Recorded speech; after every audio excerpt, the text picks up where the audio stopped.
Challenges that faced our nation this time last year were extreme. They were extreme, but this administration has prioritized bringing back jobs, improving wages, and making long overdue investments. This has led the nation to economic recovery and job gains outpacing even pre-COVID trends. Indeed, the administration has brokered the breakthrough that ended the years when Infrastructure Week became a kind of punchline. Remember that? Right. We've created good-paying jobs. We've opened up opportunity for working people in North Carolina and across this country. In particular, the bipartisan infrastructure law passed by Congress and signed into law by President Biden makes a historic investment in our country's infrastructure, from highways to transit to rail to airports to water and sewer systems, all of it improving our quality of life and creating jobs, jobs, jobs. That's what it's about. Working people will benefit. We're going to boost our labor force while maintaining a commitment to fair wages and critical labor protections. This legislation also includes millions in funding to make sure our workforce is equipped to do these jobs with the skills and the training necessary to take on these newly created jobs, with support for institutions of higher education like this one, to train in engineering, transportation, clean energy. We've seen that demonstrated here this morning.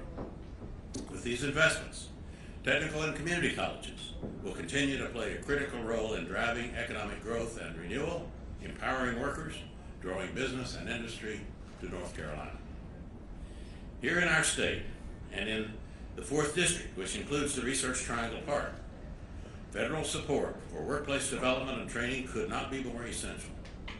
I'm the only member of the Appropriations Committee from North Carolina, and I promise you that I have worked and will work to ensure robust investments in our workforce, education funding flowing to this district and to this state. In fact, we hope in Congress soon to pass an omnibus funding bill that I hope is a matter of days, an omnibus funding bill for the current fiscal year, which will include a community project funding request for a workplace development partnership between Durham Technical Community College and Wake Technical Community College. That's going to be dedicated to biotechnology career development. We're just on the cusp of getting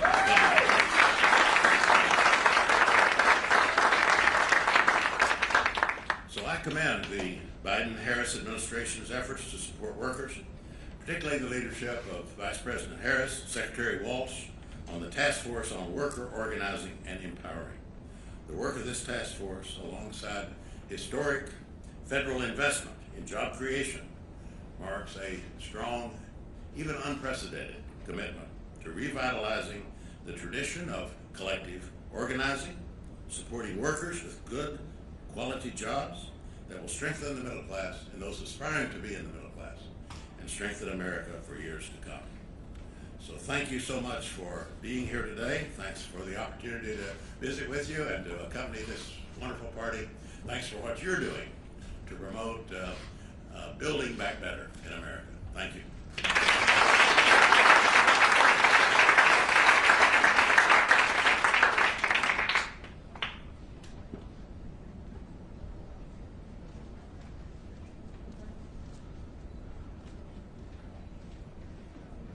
Please welcome Mayor Elaine O'Neill.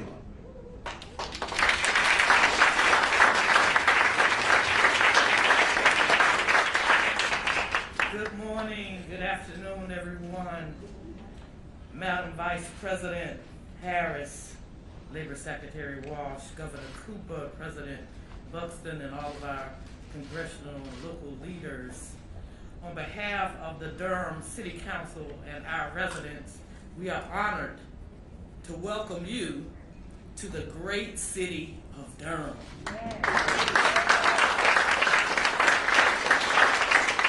Also known as the Bull City. As you know, we're on the campus of Durham Technical Community College, a local institution that serves as a vital part of Durham's educational system, which includes Durham Public Schools, my alma mater, North Carolina Central University, and Duke University.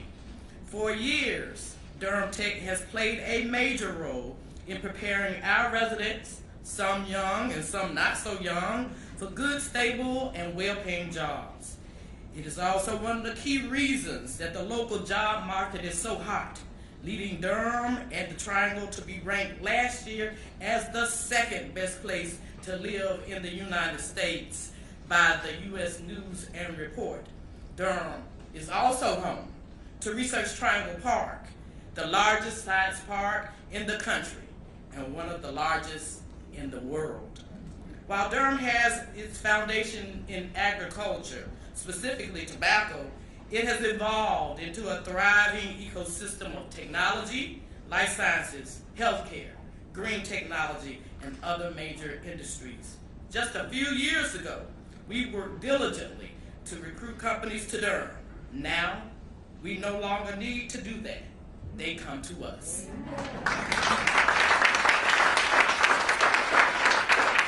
Companies like Google, Apple, Amazon. Why? Because our city's diversity and the strong pipeline of talent, whether it's preparing young people or providing skills training for people who are seeking a high-tech, well-paying job in one of our many high-tech sectors, Durham Technical Community College has it covered, as we saw this morning. The city's partnership with Durham Tech is wide-ranging and too many to name in my time here. For years, Durham Tech has worked closely with the Durham City and County to provide businesses as well as residents with what they need. Durham Tech has filled the niche of employment that doesn't require a degree, but rather the skills, maybe a certificate, and definitely the right attitude to get that job that not only pays the bills, but allows graduates and trainees to enjoy a great quality of life. Ensuring that Durham's residents have access to well-paying jobs is a top priority for me as mayor. One initiative that is particularly relevant for your visit here is the Building Up Local Life Sciences, or BULLS initiative. This initiative, led by the NC Biotech Center and in partnership with Durham Tech, the City of Durham, and other entities, is aimed at creating high access to high-paying jobs for our low-wealth residents. I'm proud to say that Durham's project was selected as a Phase 1 finalist in the Build Back Better Regional Challenge. We received $500,000 to carry out the project and the chance to compete for Phase 2 funding this month. That's just a sample, a small sample of the great things that are happening that not only improve the lives of Durham residents, but also residents of our greater Triangle region. Madam Vice President and Secretary Walsh, your visit to Durham is particularly timely and meaningful. I am proud and honored to welcome you to our great city. Bull City Strong.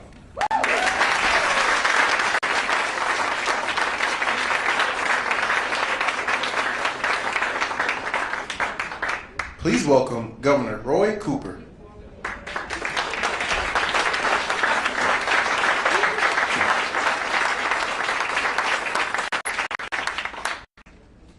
Well, good morning, everybody. Good morning. It's a great day to be at Durham Tech. One of the best of North Carolina's 58 colleges that are powering our economy and opening doors for people every single day. And a big welcome to Labor Secretary Marty Walsh and my friend, the Vice President of the United States of America, Kamala Harris. Especially today.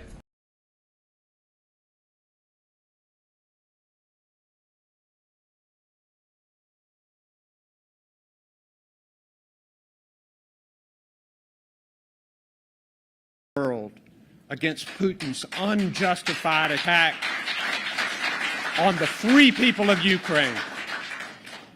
And North Carolinians stand with the Ukrainian people. Now, North Carolina is emerging from this pandemic even stronger. And this past year, we made a record number of new job announcements in both urban and rural parts of our state. But you know what keeps me up at night? Thinking about how we are going to make sure that we have the well-trained, qualified people to fill those jobs. How do we do that? First, we make big investments in education from cradle to career.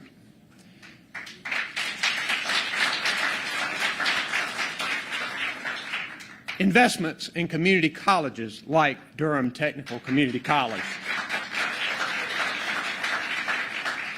They provide training and education that people need to get a better career. And we support the training of the union apprentice programs like we have here today. That's how we fill those jobs. Next, we make sure that people can afford to get the education and training that they need.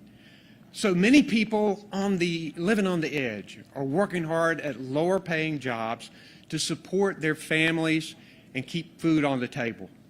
It's hard for them to find the extra money for tuition and fees.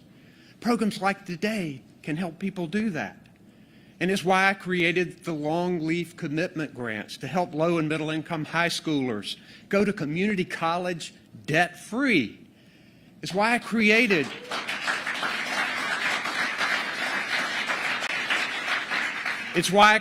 finish line grants to help people paying for their degree or credential, to help them pay for that when they face a financial hardship.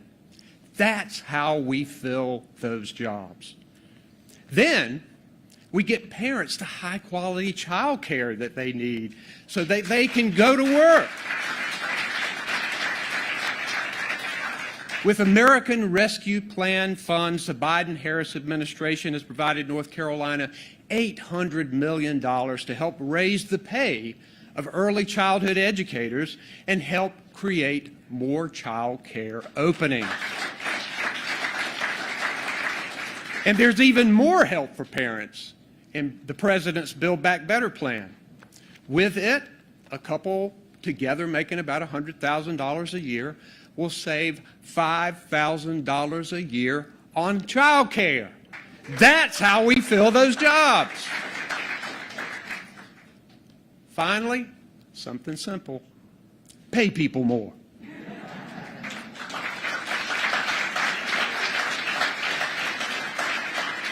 Make sure they have quality health care and treat your employees right.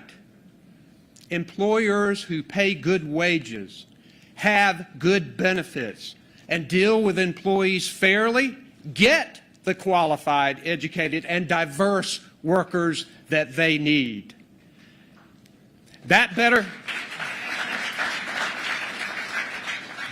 workforce increases company profits while it puts money in the paychecks of everyday working people. That's how we fill those jobs. Glad to see you today, Congressman Price and Congressman Butterfield and Mayor O'Neill. Here in North Carolina, we are ready to work with the Biden-Harris administration to support working families, grow people's paychecks, create American jobs, and fling the doors of opportunity wide open. I'll tell you what, if you give people a shot, they can soar. And in North Carolina, we are ready to fly higher than ever. Thank you very much.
Please welcome the United States Secretary of Labor, Martin J. Walsh.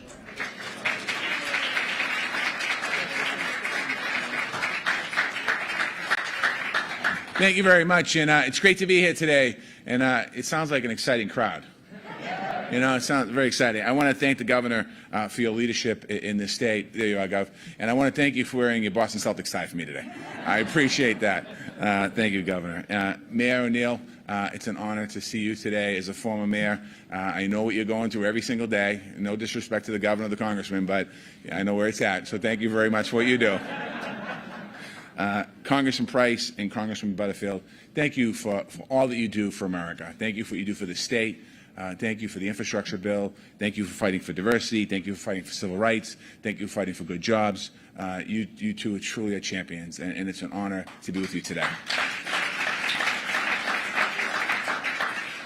President Buxton and everyone here at the school, all the educators, thank you for your tour, and thank you for the great work that you do educating the people of America in this state and people that come from all over. So thank you very much for having us today. President Warwick as well, in North Carolina Building Trades, IBEW Local 342, thank you very much for being here today. All the labor members here, union members here, students here, parents here, everyone here, thank you for what you do.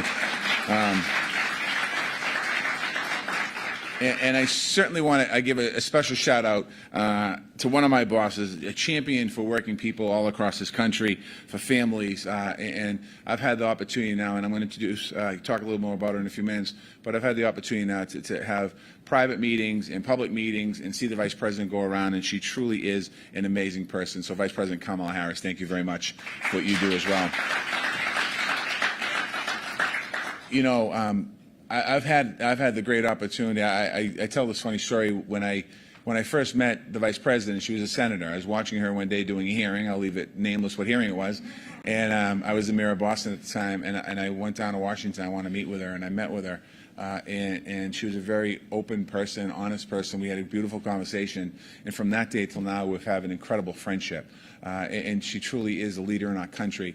She's a role model for so many, particularly our young women in this country. You know, I see a young woman in the front row. She's going to be very excited to see you when she comes out here. You know, and the governor talked about the Worker Empowerment Task Force, and the Vice President was the chair of that, and right in the middle of that. And there's 70 recommendations that came out of that task force that help workers join unions, use collective bargaining to improve people's pay and working conditions. And as we went around today, we saw many apprentices, and we saw some journey people as well. And they talked about the reason why the opportunity to get into an apprenticeship and become a journey person is so important, because it's about good wages, about health care, it's about benefits, it's about pension, about retirement, all of those things. And the Vice President is really focused in so many different ways in that area that's so important to create pathways into the middle class for people. So, you know, the task force was certainly a historic step in the federal government to support workers. It really was made possible by President Biden, but also by Vice President Harris. And I'll tell you one other quick story. So the President invited me to become the Secretary of Labor, so I said, yes, I'd love to do that. And he said, you know, we're going to create a Worker Empowerment Task Force. I said, oh, that's great. And I'm thinking to myself, I'm the Secretary of Labor, I'm going to chair it. And he said, I'm going to make you the Vice Chair. And I'm thinking to myself, Vice Chair? I'm thinking in my head, like, well, I'm the Secretary of Labor, Mr. President. And I said, okay. He goes, the Vice President's going to be the chair. I'm like, okay, I got it. But, you know, it's pretty amazing. It's amazing to work for an administration, a president and a vice president who is the most pro-worker administration in the history of our country. Last night, many of us saw President Biden gave his State of the Union address. He talked about the progress we're making in our country, and he talked about the deep challenges that are still in front of us. In 2021, this administration, President Biden and Vice President Harris, added 6.6 million, almost 6.6 million jobs to our economy. That's the greatest year of job growth in American history. Unemployment dropped by more than any time we've seen since World War II. Wages are up for the most vulnerable workers, and none of this is by accident. It's because this administration's policies are building an economy that grows from the bottom up and the middle out, just like the president promised on the campaign trail and the vice president promised. Starting with the bipartisan infrastructure bill, investing that started to create millions of good-paying union jobs all across our country. Building things here in America, bringing more goods and manufacturing back home so we're less dependent on imports from around the country, around the world. By lowering the cost for families and investing in American workforce. Today, it's no coincidence that we're here at this college. We are in the perfect place to talk about making those opportunities a reality in the lives of America's students and workers. What it looks like is what we saw here today in the Registered Apprenticeship Program at Durham Technical Community College. In diverse, we can clap for the school. And what was really exciting is walking into classrooms and seeing diversity, seeing men and women and people of color in the classroom learning the skills in jobs that support families and support communities. One of the instructors, I don't know if he's here, I didn't get his name, I think he might be here, he talked about how this opportunity to get into the electricians union changed his whole career. He had 5 kids and creating a pathway, and he said he didn't grow up rich. I don't mean to blow your identity, you're in the back there. But he talked about creating a pathway into the middle class for his kids so he can make his life better for kids. That's what we want. We want to do that. That's what the vice president wants to do.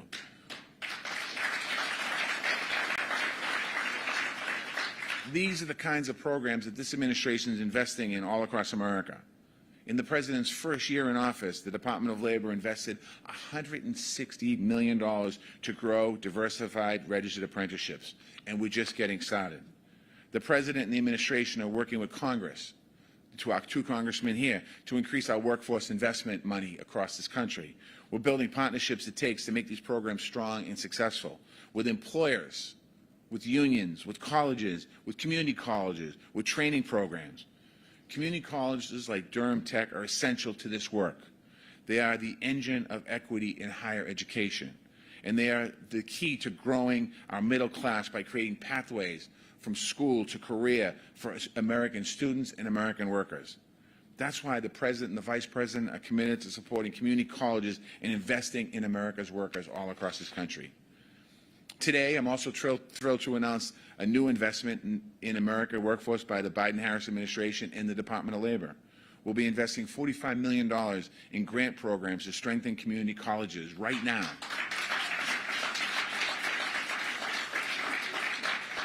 This program will help community colleges strengthen and connect people to training and allowing people opportunities for good in-demand jobs that are right now, that we need right now. This new fund will focus in areas like women, workers of color, and marginalized communities who have been shut out by too many opportunities in the past. We can't have an economic boom and not have it for everyone. This is going to bring more people. It's going to bring more working people and their families into the middle class. It's going to help meet workforce needs at a local level in working with local employers. And it's going to advance the administration's goal of an economy that truly works for American workers.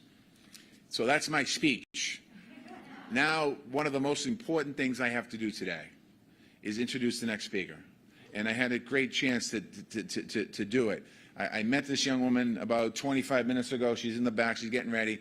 And she's a third-year apprentice, Tara Schmidt, who's a union electrician, third year, local 553.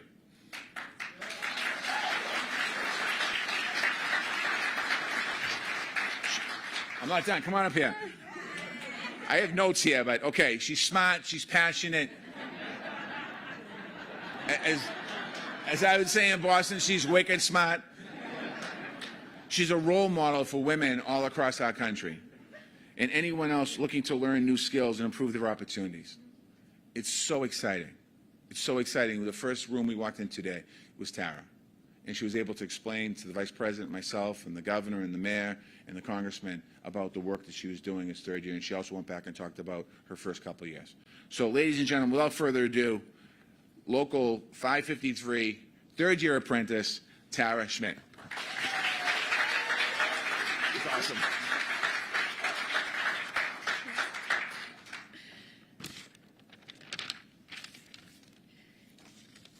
Morning. As you mentioned, my name is Tara Schmidt. I'm currently a third-year apprentice at the Raleigh-Durham Joint Apprenticeship Training Committee. I joined an apprenticeship program because I wanted to develop a concrete and useful skill. And as a woman in the construction industry, I wanted proof of that skill, proof that would be accepted and respected across the country, not just at one company.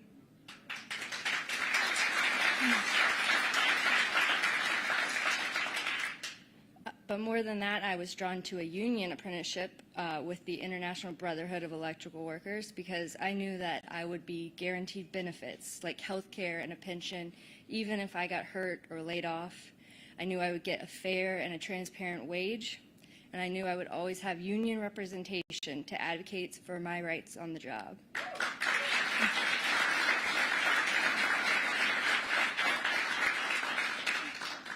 We already know what we can do to improve the lives of the working class, ensure people have health care, a fair wage, and a voice.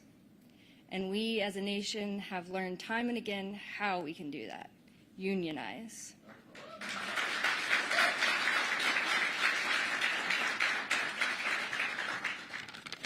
For the past decade, I've fought for that right alongside migrant farm workers with the Farm Labor Organizing Committee, fast food workers and home care workers with the Fight for 15, and now with my brothers and sisters at the IBEW. North Carolinians and working people across the South and America have been fighting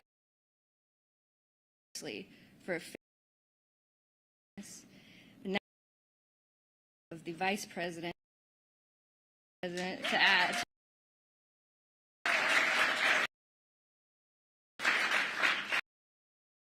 See that Vice President issues across America. We're grateful to have the Vice President here today. To introduce the Vice Kamala Harris.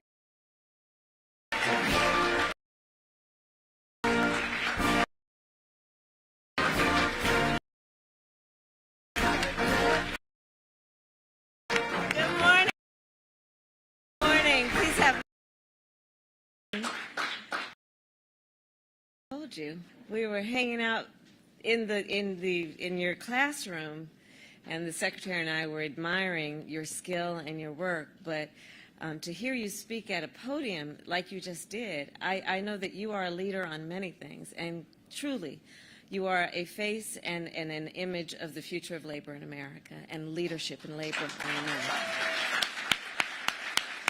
Very proud of you. So it's good to see everyone here, and I have a lot to say about why we are here today, but before I get started, I do want to say a few words about the situation in Ukraine. As we all know, the eyes of the world are on the brave people of Ukraine. They are fighting. They are fighting, not just to defend their homes and their families, but to defend their democracy and their freedom, their sovereignty, and their territorial integrity. And we stand with them. We stand with the people of Ukraine in this fight. And we stand with our allies and our partners on the side of knowing that we must always be vigilant in defending the ideals that we hold dear and in cherishing and supporting and strengthening our friendships and partnerships around the world based on shared ideals and principles. And so with that, we all, I know, express our thoughts and our prayers and well wishes to the people of Ukraine.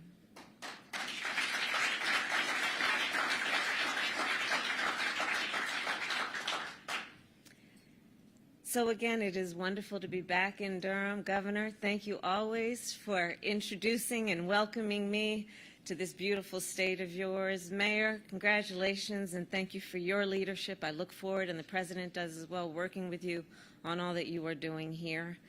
To the Congressman, thank you both. I served, as many of you know, in the United States Senate for a few years, and I spent time, therefore, in the halls of Congress in many, many meetings. And I can tell you about your two congressmen. Well, you probably can tell me more than I can tell you. But what I will say is that I've seen them both hard at work representing the people of North Carolina, and they are always fighting. So it's good to see you both. It's good to see you both. And to all of the state and locally elected officials, thank you. Thank you for your work. It is good to be in the House of Labor. It is good to be in the House of Labor and to be back with the members of IBEW and with all of our friends across the labor movement. You know, over the year, I have visited many union apprenticeship facilities, and over the course of the last year and some months, my greatest privilege has been to do that with our Secretary of Labor, Marty Walsh, who is truly has lived the life of being a proud member of unions and labor and organized labor, and to be a proponent and a national leader for what we must always do, to fight for the integrity and the support of our unions. And so over the years, visiting all of these places, I have met workers of all ages and from all places, and they have many traits in common. Among them, tenacity, creativity, brilliant minds, and a relentless determination to get the job done right. And that is what I saw here today when I was spending time in the classrooms here. We saw the extraordinary hard work and discipline that goes into the work that builds America. And as you all, I hope, saw last night, President Joe Biden declared that the state of our union is strong. Yes, he did. It was a wonderful speech. It was an extraordinary speech in terms of speaking to who we are as a nation and what we are prepared to fight for. And since taking office, we have created over 6.5 million jobs and lowered the unemployment rate to 4%. Our businesses have reopened their doors, and 99% of our schools are back in person.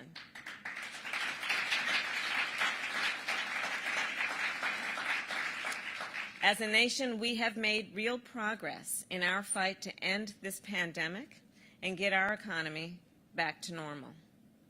And with more than 215 million people vaccinated, our communities are more protected from this virus than they've ever been before.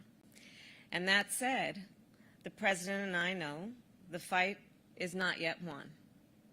Over the past year, I have traveled the country and spoken with so many people. Parents who lay in bed at night thinking about how they will pay the heating bill, fill the car with gas, or put food on the table. Working people who are doing everything they can just to hold on, but are still feeling like they're falling behind. Young people who are worried that the life they remember before this pandemic will never come back. So many people in our country over these last couple of years, they're tired and frustrated and afraid. But as I travel our nation, I will tell you what I see most clearly is neither the fear nor the fatigue, but resilience. The resilience of the American people and the determination of the American people to always build a better future. And so the President and I, inspired by that, share in that determination. And we are fighting for a better future. As the President explained last night, our fight starts with lowering the cost of living for working families.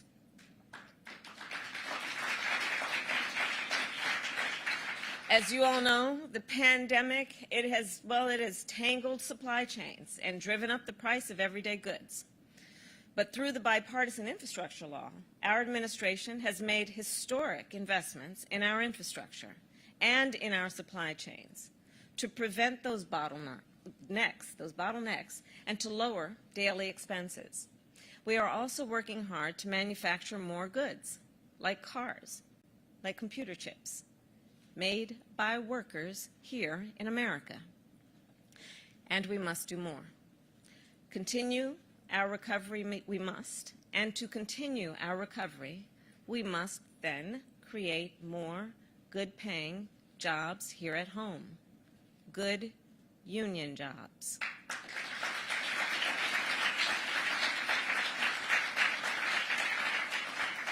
In big cities and small towns across our country, union workers are building the future. They are installing the solar panels and building the wind turbines that will help us bring down energy costs, energy prices, and combat the climate crisis. They are removing and replacing the lead pipes that are poisoning our children in so many communities. They are laying the fiber optic cable that will enable us to bring affordable, high-speed internet, North Carolina, to every household in America.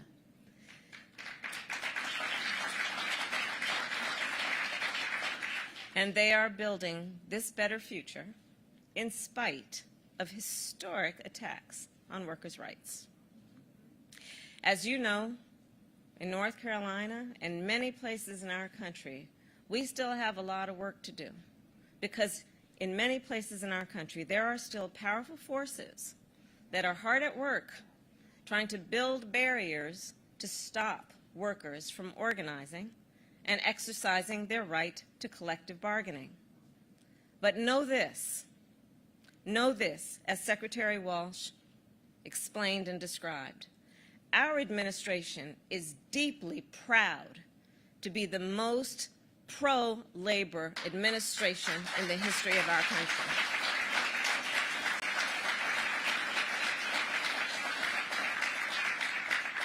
And as Vice President, as the Secretary described, I chair and he vice chairs the White House Task Force on Worker Organizing and Empowerment. Our task force proposed nearly 70 actions that the executive branch can take, 70. And this was over the course of many, many months of working with workers, working with labor unions, figuring out what was going on in our government, what is going on in reality in terms of whether or not we are encouraging, under existing laws, or discouraging worker rights, worker protections. And so we then developed these 70 proposals to protect the rights of workers in the public and private sector, to make sure that workers are able to organize and bargain collectively. And last month, the President accepted every one of the recommendations.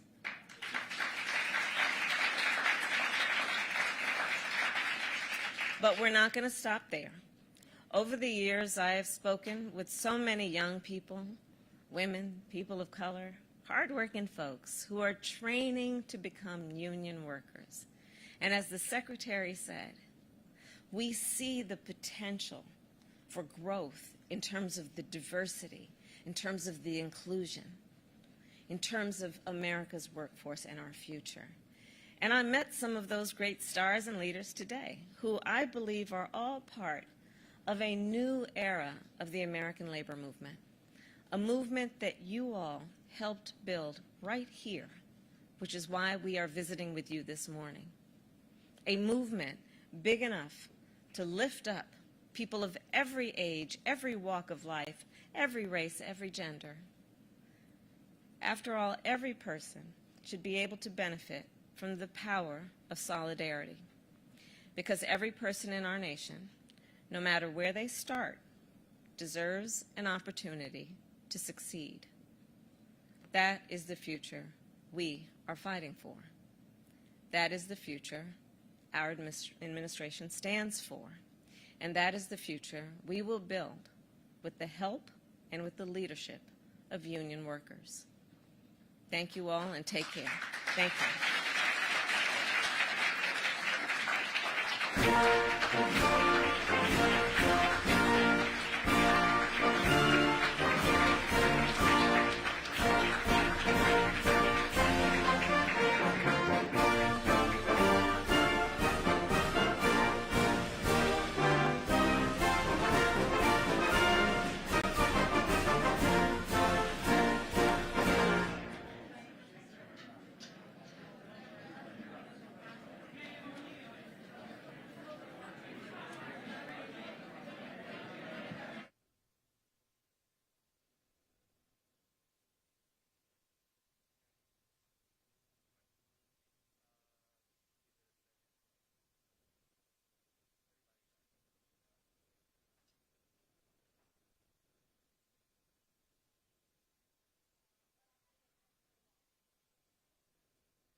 L-E-Y.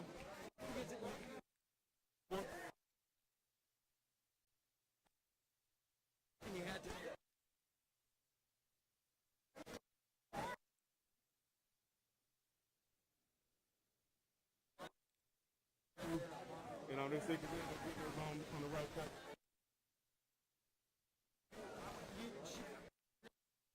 Labor Secretary. I have a 4-year degree. I joined the union and apprenticeship. Together with my life. But I wasn't born in the middle class. I was born more so on the lower side, and working union and guaranteed wages and guaranteed raises. I can raise my kids a lot better now. It's allowing you to move yourself up. Opportunities created for my children I didn't have when I was a kid, so definitely a great opportunity. It's been a pleasure talking with you.